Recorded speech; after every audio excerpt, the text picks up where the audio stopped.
வேதமா வேலையா? வேதமா வேலையா?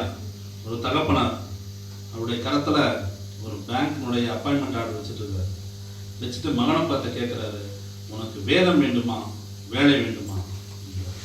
வேதம் வேண்டும் என்றால் இந்த வேலையை விட்டுரு, வேலை வேண்டும் என்றால் வேதத்தை தூக்கிட்டு போயிரு, வீட்டில் இருக்காதுன்னு சொல்றாரு. சிவகங்கை மாவட்டத்தில் தேவக்கோட்டையில் இருக்கக்கூடிய ஒரு சகோதரர், அவர் அங்கே இருக்கக்கூடிய கல்லூரியில் படித்துக் கொண்டிருக்கிறார். அங்கே காளையார் நம்ம அழகப்பா பல்கலைக்கழகத்திலிருந்து ஒரு சில பிள்ளைகள் கொண்டு போய் என்ன பண்ணுறாங்க, வேதத்தை கொடுக்குறாங்க. அதை வாங்கி போய் ஒரு சகோதரன் இவரிடத்துல கொடுக்குறாரு. இவர் அதை வாங்குறாரு, வாங்கி படிக்கிறாரு. படிக்க படிக்க தேவனுடைய வார்த்தை கிரியை செய்யுது. உண்மையான தெய்வமாகிய நம்முடைய கர்த்தராகிய ஆண்டவராக இயேசு கிறிஸ்துவை என்ன பண்றாரு, அவர் அறிந்து கொள்கிறார். அப்போ அவருடைய முஸ்லீம் மார்க்கத்தை சேர்ந்தவர் அதுல விடுதலை பெற்று தேவனை ஆராதிக்க துவங்குறாரு. அவங்க அப்பா ஏற்றுக்கொள்ளவில்லை.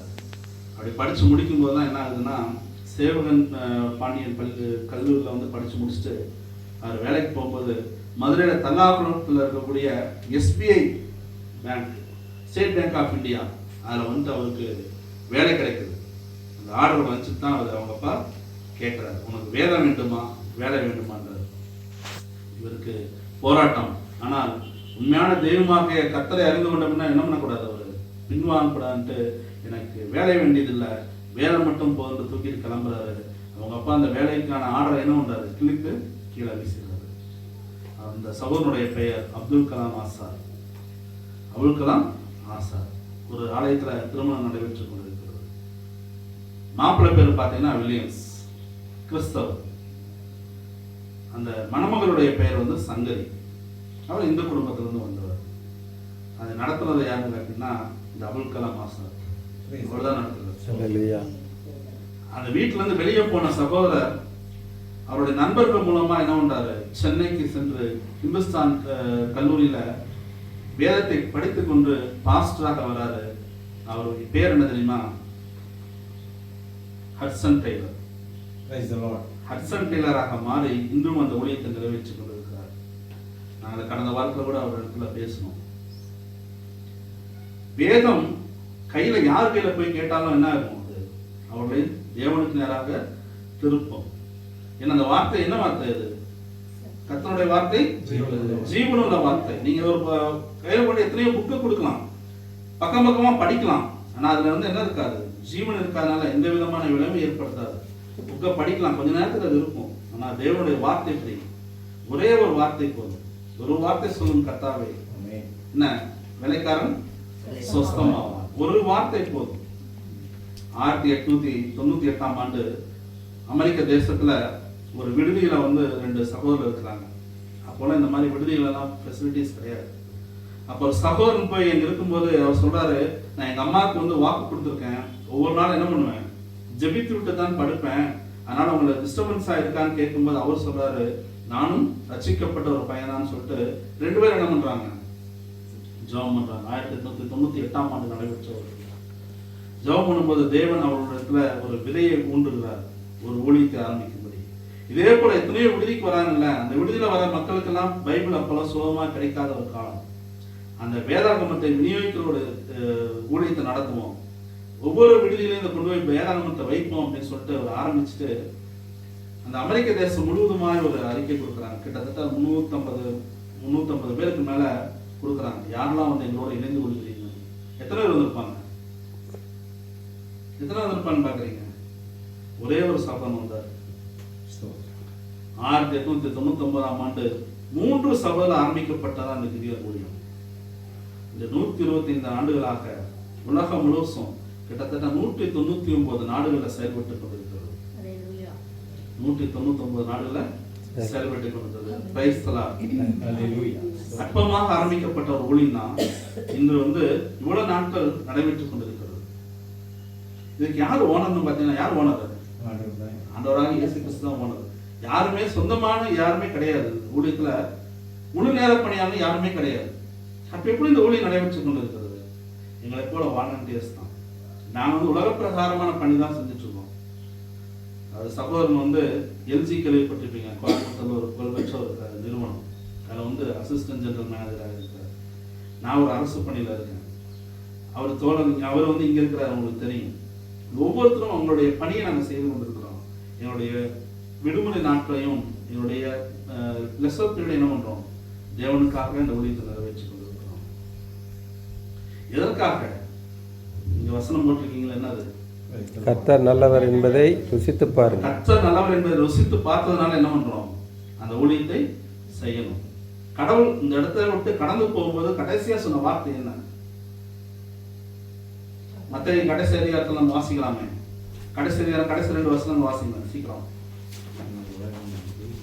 நான் உங்களுக்கு கட்டளையிட்ட யாவையும் அவர்கள் கைக்கொள்ளும்படி அவர்களுக்கு உபதேசம் பண்ணுங்கள். இதோ உலகத்தின் முடிவு பரியந்தம் சகல நாட்களிலும் நான் உங்களுடனே கூட இருக்கின்றேன் என்றார். சகலத்தையும் போய் என்ன பண்ணணும், நம்ம வந்து எல்லாத்தையும் சகல சிருஷ்டிக்கும் நம்ம சுவிசேஷத்தை அறிவிக்க வேண்டியது நம்ம மேல இருந்த கடமையாக இருக்கிறது. அப்ப இந்த சுவிசேஷத்தை அறிவிக்கணும். உலகத்தின் முடிவு எப்போ வரும்? சுவிசேஷம் உலகம் முழுசும் அறிவிக்கப்படும். வெறும் பாஸ்டர் மாறும் ரெவரண்ட் மாறுமே அறிவிக்க முடியுமா? இப்ப நம்ம பக்கத்துல இருக்கிற ஆத்துமாக்களை யார் அறிவிப்பா? நம்ம அறிவிக்க வேண்டியது. அதனால இந்த நாட்கள் வந்து நாட்கள் மிகவும் குறைவான நாட்கள் தான் நம்ம கையில இருக்கு. நீங்க இந்த வாய்ப்பார்க்க எத்தனை பேர் ஜெபம் பண்றீங்க? ஒருவேளை முதல்ல வந்து நிறைய மக்கள் வந்திருப்பாங்க. இன்னைக்கு ஆலயங்கள் எல்லாம் மக்கள் இல்லை. ஏன்? எல்லாரும் ரிட்டையர்ட் கிலோ போறாங்க நீங்க எல்லாம் வருத்தப்பட்டு கொண்டிருக்கிறீர்கள். அந்த வருத்தம் உண்மையான வருத்தமா? உண்மையா? ஒருவேளை இங்கிருந்து மக்கள் கடந்து போயிருக்கலாம். ஆனா ஆத்துமாக்கள் வந்து எங்கிருந்து வராங்க? ஜார்க்கண்ட்ல இருந்தும் அஸ்ஸாம்ல இருந்தும் வந்துட்டு இருக்காங்க. அப்ப இன்னைக்கு பாஸ்டர்மாரெல்லாம் என்ன பண்ணணும்? ஹிந்தி படிக்கணும், அஸ்ஸாமி படிக்கணும், பெங்காலி படிக்கணும். ஆலயங்கள் வந்து வெறும் தமிழ் ஆராதனை மட்டும் நடத்தக்கூடிய அவசியம் இருக்கு. ஆனால் அந்த ஆராதனை நடத்த வேண்டிய அவசியம் நமக்கு இருக்கிறது.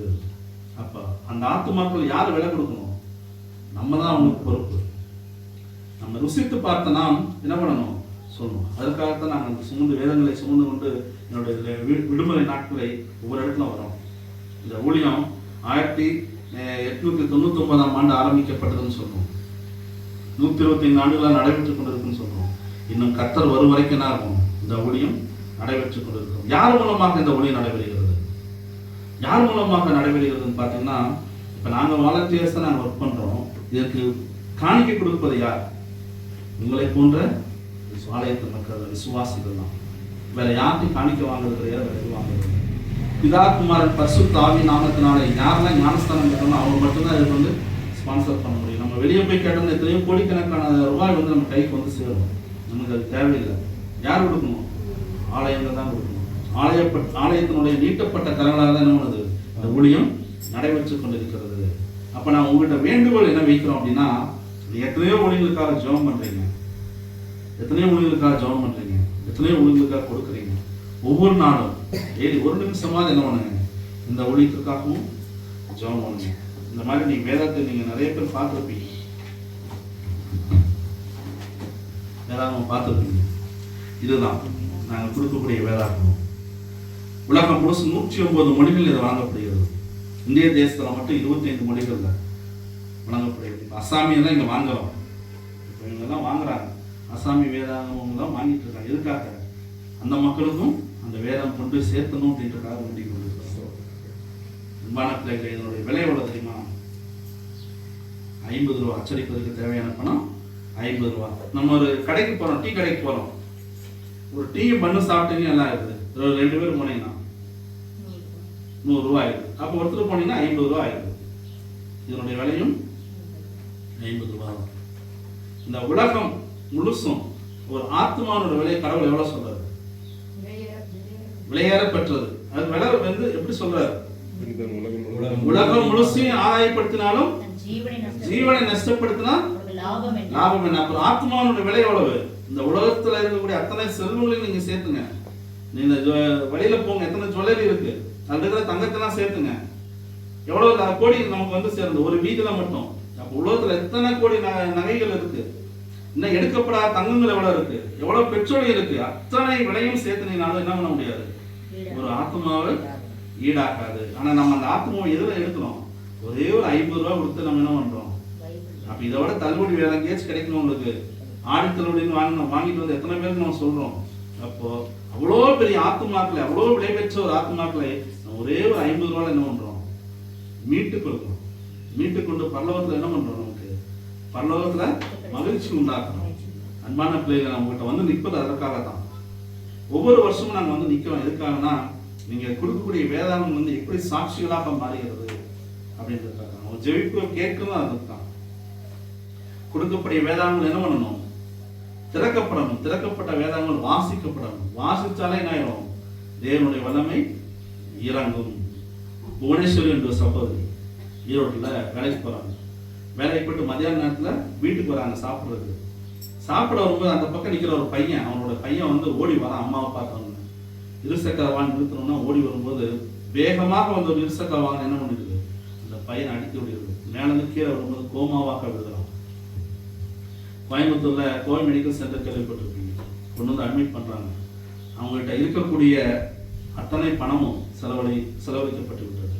ஆனா பையன் கண்ணு கூட விழிக்கல. அப்படின்னு இருக்கும்போது சொல்றாங்க, நீங்க மோகன் குமாரமங்கலம் ஹாஸ்பிட்டல் வந்து சேலத்துல இருக்கு, கவர்மெண்ட் ஹாஸ்பிட்டல், நீங்க அங்க போய் சேர்த்துருங்க, அவன் சாகு வரைக்கும் அப்படியே எடுத்துட்டு போட்டுன்ற மாதிரி எல்லாம் சொல்றாங்க. ஒரு பெற்றோருடைய மனநிலை எப்படி இருக்குன்னு யோசித்து பாருங்க. கொண்டு போய் அங்கே வச்சிடறாங்க. இந்த மாதிரி வேதாகங்கள் வந்து பல்வேறு நிறங்களில் கொடுப்போம்.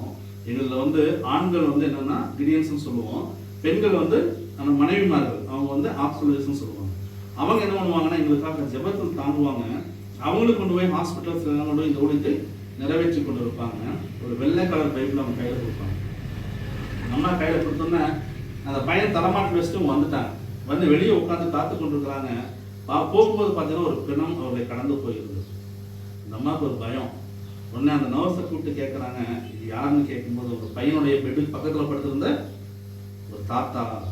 என்ன ஆச்சு அவருக்கு அப்படின்னு கேட்கும்போது நல்லா தான் இருந்தார் அப்படின்னு சொல்றாங்க. சொல்லும்போது சொல்றாங்க, 5 நாட்களாக உடம்புலேருந்து என்ன பண்ணல, கழிவுகள் வெளியேறவில்லை, மறுத்து போயிட்டாரு. உங்க பையனுக்கு மீது 5வது நாள் அப்படின்றாங்க. அப்ப என்ன அர்த்தம், இந்த ஒரு நாள் தான் உங்கள் பையன் உயிரோடு இருப்பான் அப்படின்னு அர்த்தம். ஒன்னு என்ன இருக்குது, உங்களுக்கு ஒரு பெற்ற தாயினுடைய மனம் எப்படி இருக்குன்னு யோசிச்சு பாருங்க. அழுதுட்டே ஓடுறாங்க. ஓடி போய் புத்தகத்தை அவங்க கையில அங்கே வச்சிருக்கிற வேதாகமத்தை எடுத்து வாசிக்கிறாங்க. வாசிக்கும் போது அவங்க கண்ணில் பட்ட வார்த்தை, நான் வந்து அவனை சுஸ்தமாக்குவேன், நான் வந்து அவனை சுஸ்தமாக்குவேன். அர்த்தம் புரிஞ்சிருச்சு அவங்களுக்கு. ஆனா எப்படி கடவுள்கிட்ட வேண்டுவதுன்னு தெரியல. உடனே என்ன பண்றாங்க, அவங்க கண்ணை மூடி கதறாங்க, கடவுளே நீங்க இருந்து உண்மையான தெய்வமா இருந்தா என் பையனுக்கு சுகம் கொடுங்க. அழுக ரொம்ப நேரம் அழுது ஜெபிக்க என்ன ஆகுதுன்னா கொஞ்ச நேரத்துல பையனோட கால் அசைய ஆரம்பிக்கிறது. உயிரோடு அவனை கூட்டிட்டு போறாங்க. இன்னும் சாட்சிகளாக வந்து அறிவிச்சு கொண்டிருக்கிறார். அந்த பணம் பார்த்தீங்கன்னா யாரோ ஒருத்தர் 50 ரூபாய் தியாகத்தோடு கொடுத்த ஒரு பணம். யாரோ ஒருத்தர் 50 ரூபாய் கொடுத்த பணம். அதன் மூலமாக அச்சடிக்கப்பட்ட வேதாகம். யாரோ ஒருத்தர் எங்களை போன்ற ஒரு சகோதரர் போய் அங்க போறாங்க, அவங்க கொண்டு போய் கொடுத்த பணம். அதன் மூலமாக அந்த ஆத்மா ரட்சிக்கப்படுகிறது. ஒரு ஆத்மா ரட்சிக்கப்படும் போது அந்த சந்ததி என்ன ஆயிடுது, தேவனுக்கு நேராயிருக்கிறது. நமக்கு அப்படித்தான் இருந்திருப்போம். நம்ம முன்னோர்கள் எப்படி இருந்திருப்பாங்க. யாரோ ஒருத்தர் ஒரு சுவிசேஷத்தை சுமந்து கொண்டு சொன்னதால தான் நம்ம என்ன பண்ண இன்னைக்கு தேவன் உண்மையான தெய்வமாக அறிந்து கொண்டு பேசும் தெய்வத்தை அறிந்து கொண்டு நம்ம இருக்கோம். எத்தனை துக்கமா இருக்கீங்க, ஒரு சொந்த அல்லோட சொல்லுங்க பார்க்கலாம், யாருமே இல்லை. அப்ப அந்த மகிழ்ச்சி நம்ம என்ன பண்ணணும், மற்றவன்கிட்ட பகிர்ந்துக்கணுமா. நீங்க ஒரு துணி கம்மியான விலையில வாங்க, எல்லாத்துலயுமே சொல்றீங்களா அந்த கடையில போய் வாங்குங்க, சீப்பான ரேட்ல கிடைக்கும். கடவுளை நம்ம அறிந்து கொண்ட நாம் கடவுளை எத்தனை பேர் அறிவிக்கிறோம்னு சொல்லுங்க. ஒருவேளை ஆத்மாவை ரட்சிப்பது வந்து ஞானவான்கள் நம்ம படிக்கிறோம். ஏதோ ஒரு வகையில ஆத்மாக்களை தேவன் ரட்சிக்க வல்லவராக இருக்கிறார். இன்னைக்கு ஒரு ஆத்மாவை குறித்திருக்கிறாருன்னா குறித்த நாள்ல அவங்க வந்துருவாங்க, பரலோகம் வந்துருவாங்க. நம்மளும் பரலோகம் போயிடணும்னு நம்பிக்கை எல்லாத்துக்கும் இருக்கு. அப்ப அங்க போய் பார்க்கும்போது அவங்கள பார்க்கும்போது நம்ம எப்படி நினைப்போம்னு யோசிச்சு பாருங்க. முன்னாடி ஃபேஸ் பண்ணும்போது இத்தனை நாட்கள் உங்களோட இருந்த ஒரு முறையாவது கடவுளை பற்றி என்ன தெரிவிச்சாயா, எவ்வளவு நாள் எத்தனை விஷயம் நம்ம பேசியிருப்போம், இத்தனை கதை மணிக்கணக்காக பேசியிருக்கோம்ல. ஒரு தடவையா அந்த கடவுளுடைய வார்த்தை என்கிட்ட சொல்லியான்னு கேட்கும்போது நான் முகத்தை எங்கே வைத்துக்கணும்னு யோசித்து பாருங்க. அதனால இன்று வந்து நம்ம சுவிசேஷத்தை சொல்வதை ஆரம்பிப்போம். உங்களை நம்பி தான் நாங்கள் இந்த ஊழியம் நடைபெற்றுக் கொண்டிருக்கிறது.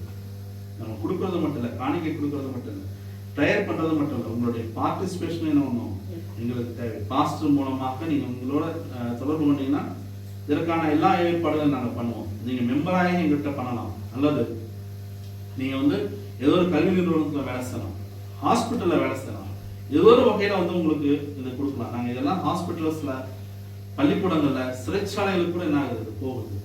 முதல்ல ரொம்ப சுலபமாக போய் கொண்டு வந்த வேதாகம் வந்து பல கைதிகளுடைய வாழ்க்கையை வந்து மாற்றிருக்கு.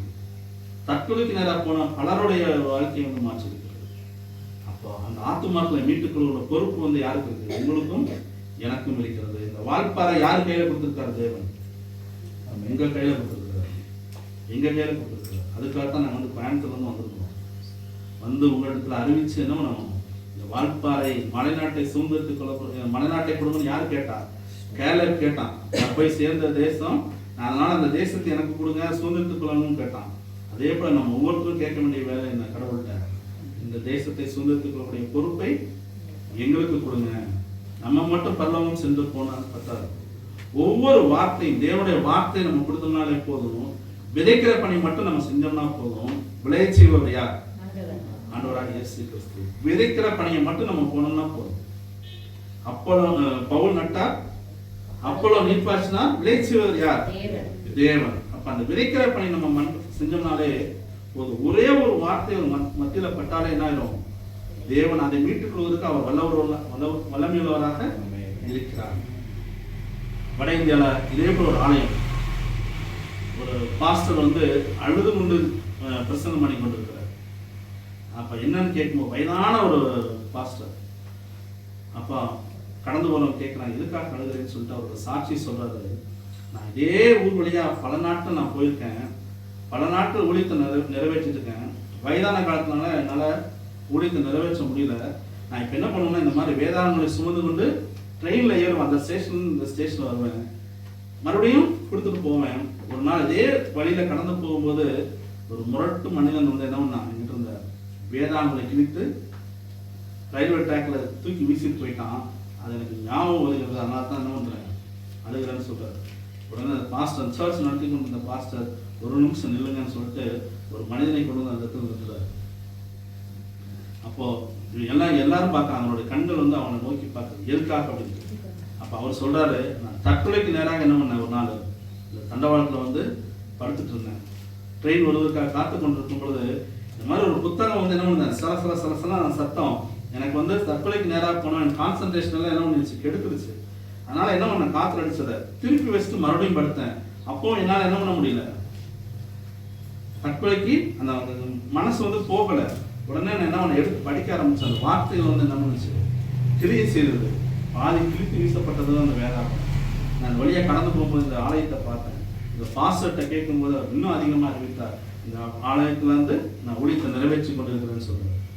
அன்பான பிள்ளைகளை, முழு வேதாகம் மட்டும் கிடையாது, நீங்க கிழித்து வீசப்பட்ட பைபிள் கூட என்ன ஆகும், ஆத்துமாக்களை கொண்டு வருவதற்கு வல்லமையுள்ளதாக இருக்கும். தற்கொலைக்கு நேராக போன ஒரு குடும்பம், இங்க தற்கொலைக்கு எல்லாம் பாத்தீங்கன்னா எங்க ஊர்ல எல்லாம் என்ன பண்ணுவாங்க, சாமி பொருள் வாங்கி குடிப்பாங்க. 2 பிள்ளைகளுக்கு கலந்து கொடுத்துட்டு இந்த அம்மாவும் குடிச்சு சாவதற்காக ரெடியா இருக்காங்க. எங்கேயோ கிழித்து போடப்பட்ட ஒரு வேதாகமத்துல வந்து அந்த சாணி பொருள் மடிச்சு என்ன பண்றாங்க, ஒரு கடைக்காரர் கொடுத்து எடுத்து பாக்குறாங்க. பார்க்கும்போது வசனம் பேசுது அவங்ககிட்ட, தற்கொலை எண்ணம் மாறி போயிருது. ஒரு சில சாட்சிகள் இல்லை, இத்தனை சாட்சிகள், மேகம் போன்ற திரளான சாட்சிகள் என்ன சொல்லலாம். ஒருவேளை இந்த ஊழியத்தில் நீங்க வந்து நேரடியான சாட்சிகளை பார்ப்பது அரிதாக கூட இருக்கலாம். ஏன் அப்படின்னா, யாரு பணம் கொடுத்தாலும் தெரியாது, அது யாரு கொண்டு போய் கொடுத்தாலும் தெரியாது. ஆத்துமாக்கள் மீட்கப்பட்டு ஆலயங்களில் சேர்க்கப்பட்டு கொண்டிருக்கிறார்கள். நம்ம பரலோகத்துக்கு கடந்து போனோம்னா என்ன ஆகும், அன்னைக்கு கடவுள் நிறுத்துவார் நமக்கு முன்னாடி, நீ கொடுத்த 50 ரூபாய் மூலமாக ரசிக்கப்பட்ட சந்ததியை பாரு. அப்ப அந்த மகிழ்ச்சியோட நம்ம வேற எந்த மகிழ்ச்சி இருக்குமான்னு யோசிப்பாங்க. தேவன் எழுந்து நின்று வரவேற்கிற மகிழ்ச்சி வந்து யாருக்கு கிடைக்கும், ஊழியக்காரராக நமக்கு தான் கிடைக்கும். அந்த ஆத்துமாக்களை மீட்கொள்ள வேண்டிய பொறுப்பும் நம்ம கையில இருக்கு. ஒருவேளை இன்று நம்ம தேவனை அறிந்து கொண்டோம் போதும் அப்படின்னு நினைச்சிட்டு வந்தோம்னா சந்தோஷமா இருக்கிறோம், டெய்லி வந்து ஆராதிக்கிறோம், ஞாயிற்றுக்கிழமை வந்து ஆராதிக்கிறோம், இது மட்டும் இல்லை பிரியமானவர்களே. நமக்கு கொடுக்கப்பட்ட பொறுப்புன்றது, இந்த உலகத்தை ரசிக்க வேண்டிய பொறுப்பு நம்ம கையில இருக்கு. உலகத்தின் முடிவு பரியந்தம் சகல நாட்கள் நம்மளோடு இருக்குன்னு வாக்கு கொடுத்திருக்கிறார். சுவிசேஷம் உலகம் முழுசும் பரவணவர்கள் தான் அவர் வருவதற்கு ஆயத்தம் உள்ளவர்களா இருக்கிறார். வாசப்படையில காத்து கொண்டிருக்கிற நம்ம வாசிக்கிறோம், அதை சொல்றோம் நிறைய இடத்துல. வாசப்படையில என்ன பார்த்துட்டு இருக்காரு, ரட்சிக்கப்படாத அறியப்படாத மக்கள் என்ன இருக்கிறாங்க, அவங்க யார் அறிவிப்பார், நீங்க அறிவிப்பீங்களா, நான் அறிவிப்பேனான்றதான் அவருடைய கண்கள் நோக்கி பார்த்து கொண்டிருக்கிறது. அந்த தேவனுக்கு நம்ம என்ன செய்ய போறோம்ன்றதை யோசித்து பாருங்க. நீங்க இதுக்காக ஜெபிக்கலாம், எங்களோடு சேர்ந்து பங்கெடுக்கலாம். நீங்க ஜெபித்தாலே போதும். நிறைய ஜபங்கள் வந்து வேண்டியதா இருக்கு. எனக்கு கொடுக்குற வேதாகமம் என்ன பண்ணணும், அது வாசிக்கப்பட்டாலே போதும். தற்கொலைக்கு நேராக போன எத்தனை குடும்பங்கள் வந்து ரசிக்கப்பட்டிருக்காங்க. அப்ப ஆத்துமாக்கள் வந்து கடைசி நேரத்தில் அவங்களுக்கு போய் சேருது வசனங்கள். இன்னும் தற்கொலைக்கு நேராக போற எத்தனையோ குடும்பங்களை தடுக்க வேண்டிய பொறுப்பும் நம்ம கையில் இருக்கு. கோயம்புத்தூர்ல வந்து மிகப்பெரிய ஒரு ப்ரேயர் மீட்டிங் நடத்திட்டு ஒரு சகோதரன் கடந்து வர்றாரு. கடந்து வரும்போது அவங்க கல்லூரி தோழி ஒருத்தி வராங்க.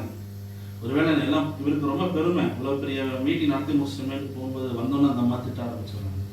இவர் தூக்கி வாரி போடுகிறது. நான் கூட இத்தனை நாள் படிச்சுனேன், ஒரு தடவையா அந்த கடவுளை பற்றி இடத்துல சொல்லியிருக்கிறியா அப்படின்னு கேட்குறாரு. அப்போ இவருக்கு வந்து அப்பதான் ஒரு டியூட்டியா ஃபீல் பண்றாரு.